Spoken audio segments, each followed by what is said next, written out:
جناب رسول اللہ سے روایت ہے کہ ماہ رجب اللہ کا بڑا مہینہ ہے اور کوئی مہینہ اس کی عظمت اور فضیلت تک پہنچ نہیں سکتا. تھوڑا سا موٹیویشن ہو جائے، میں مفاتح الجنان سے ایک صفحہ پڑھتا ہوں آپ کی خدمت میں. فرمایا پھر کہ جو شخص ماہ رجب میں ایک روزہ رکھے خدا کی خوشنودی کا سبب ہوگا، خدا کا غضب دور ہوگا اور جہنم کا ایک دروازہ اس پر بند ہو جائے گا.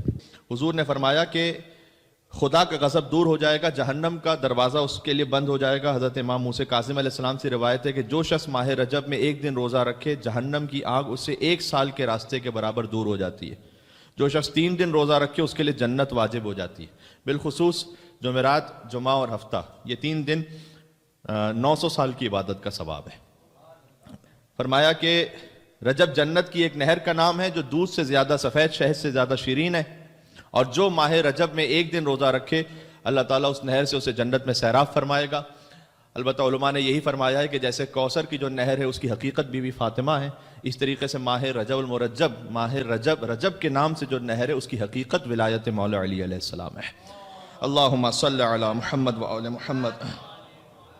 امام جعفر صادق علیہ السلام سے منقول ہے کہ رجب استغفار کا مہینہ ہے، زیادہ سے زیادہ اس میں اپنے گناہوں سے طلب مغفرت کرنی چاہیے. رجب کو عصب بھی کہتے ہیں. عصب کیوں کہتے ہیں؟ عصب کہتے ہیں ڈاؤن پور کو. شدید جب بارش ہو رہی ہو تو اسے عصب کے لفظ سے تعبیر کیا جاتا ہے عربی میں.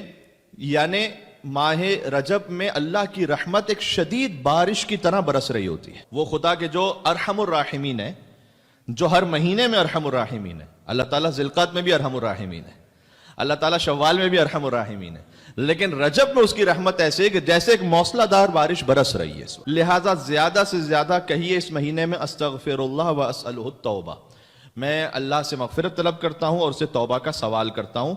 امام جعفر صادق السلام کی خدمت میں ابن سالم کہتے ہیں کہ میں پہنچا رجب کے آخر میں جبکہ چند دن باقی رہ گئے تھے. امام کی نگاہ مجھ پر پڑی. امام نے کہا کہ کیا اس مہینے میں تم نے کوئی روزہ رکھا ہے؟ خود سے امام نے پوچھا کہ کیا کوئی روزہ رکھا ہے؟ میں نے کہا یا ابن رسول اللہ نہیں، میں نے روزہ نہیں رکھا، ایک بھی روزہ نہیں رکھ پایا. امام نے کہا تجھ سے اس قدر ثواب فوت ہو گیا جو سوائے خدا کے اور کوئی جانتا ہی نہیں ہے.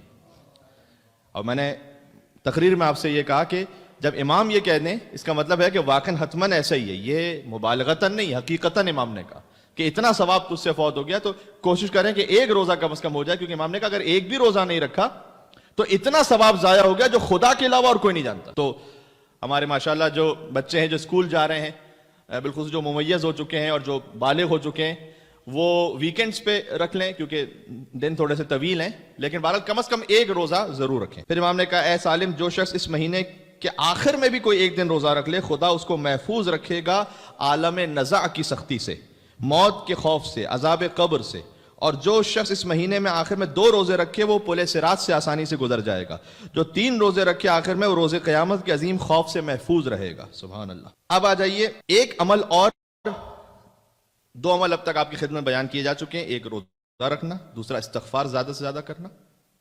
تیسرا ایک عمل جو کہ اس مہینے کی راتوں میں کل ملا کر 1000 مرتبہ لا الہ الا اللہ پڑھ. تو یعنی اگر آپ ایوریج دیکھ لیجئے تو تقریباً 35-40 ٹائمز اگر آپ پڑھ لیں تو کل مہینے میں راتوں میں 1000 مرتبہ یہ ہو جائے گا.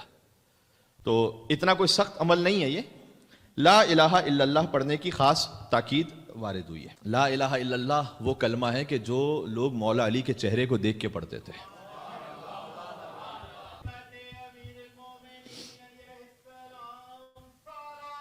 اللہم صلی علی محمد و آل محمد.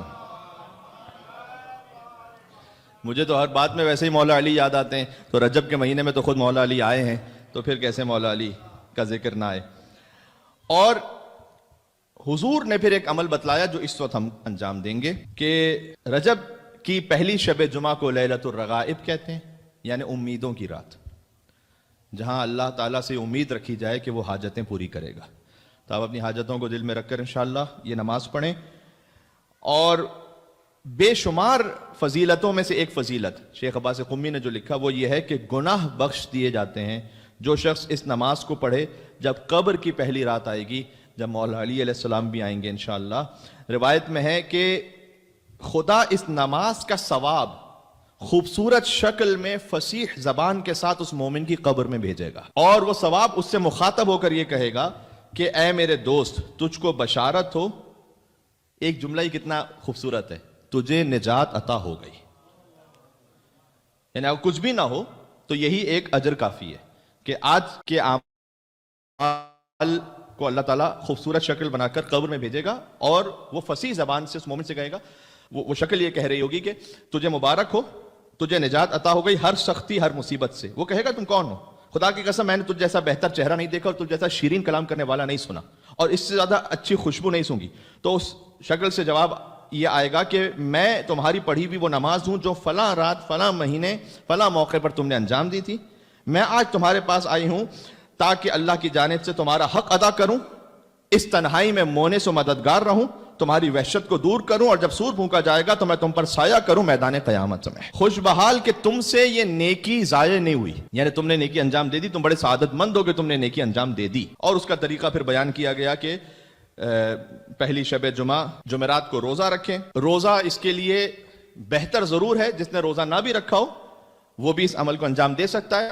ہاں اتنا ذہن میں رکھیے گا کہ روزہ رکھا ہو یا نہ رکھا ہو، بہرحال یہ عمل ہے رجائے مطلوبیت کی نیت سے، یعنی اس امید پر کہ طلب ثواب ہے، اللہ سبحانہ و تعالیٰ ثواب عطا کرے گا، قربتاً اللہ نہیں ہے، رجائے مطلوبیت کی نیت سے. کئی علماء نے اس روایت کو ضعیف بھی قرار دیا ہے. روایت کا فیبریکیٹڈ ہونا بالکل اور بات ہوتی ہے، اور روایت کا ایک ضعیف ہونا اور بات ہوتی ہے. ضعیف کا مطلب ہوتا ہے کہ آپ پورا اس کنیکشن کو نہیں جوڑ پا رہے. ضروری نہیں ہے کہ جو آپ فقہی مسائل میں جب فتویٰ دیتے ہیں تو جو ایگزیکٹ روایت ہوتی ہے، یا کسی عقیدے کے مسئلے میں جو ایگزیکٹ روایت ہوتی ہے. لیکن آیت اللہ خمینی سے اور بھی علماء سے وارد ہوا ہے کہ انہوں نے یہ کہا کہ مفاتح الجنان میں جتنے بھی اعمال ہیں ہم نے زندگی میں کم از کم ایک مرتبہ اس عمل کو ضرور کیا. تو یہ مفاتح الجنان میں ایک عمل ہے موجود، اور اس میں بہرحال نماز مغرب اور عشاء کے درمیان 12 رکعت نماز ہے، اور ہر 2 رکعت کے بعد سلام پڑھ کے وہ نماز ختم ہو جائے گی. آپ جانتے ہیں ہر رکعت میں 1 مرتبہ سورہ الحمد، 3 مرتبہ سورہ انا انزلنا فی لیلۃ القدر، اور 12 مرتبہ پھر سورہ قل ھو اللہ احد. تو ہر رکعت میں اس طریقے سے نماز پڑھی جائے گی. جب نماز سے فارغ ہو جائیں تو 70 مرتبہ کہیں اللہم صل علی محمد النبی الامی وعلی آلہ. انشاءاللہ آپ کے سامنے یہاں اسکرین پر بھی آ جائے گا. پھر سجدے میں جا کر 70 مرتبہ کہیں سبوح قدوس رب الملائکۃ والروح. پھر سجدے سے سر اٹھائیے، پھر کہیے رب اغفر وارحم وتجاوز عما تعلم انک انت العلی الاعظم. اور پھر 70 مرتبہ سجدے میں جا کر سبوح قدوس رب الملائکۃ والروح، اور پھر اپنی حاجت کو طلب کیجیے انشاءاللہ. اس مہینے میں امام رضا علیہ السلام کی زیارت خاص مستحب ہے. یہ ماشاءاللہ ہمارے زائرین کچھ واپس بھی پلٹے ہیں اس وقت. اللہ تعالیٰ زیارت کو قبول فرمائے سب کی، اور ہمیں ہر وقت ہر مہینے اور بالخصوص ماہ رجب میں امام رضا علیہ السلام کی زیارت نصیب فرمائے. اس ماہ میں عمرہ بھی بہت زیادہ تاکید ہے. آپ جانتے ہیں اہل سنت مسلمانوں میں وہاں ماہ رمضان میں خاص عمرے کا اہتمام ہوتا ہے، آپ جانتے ہیں برادران میں.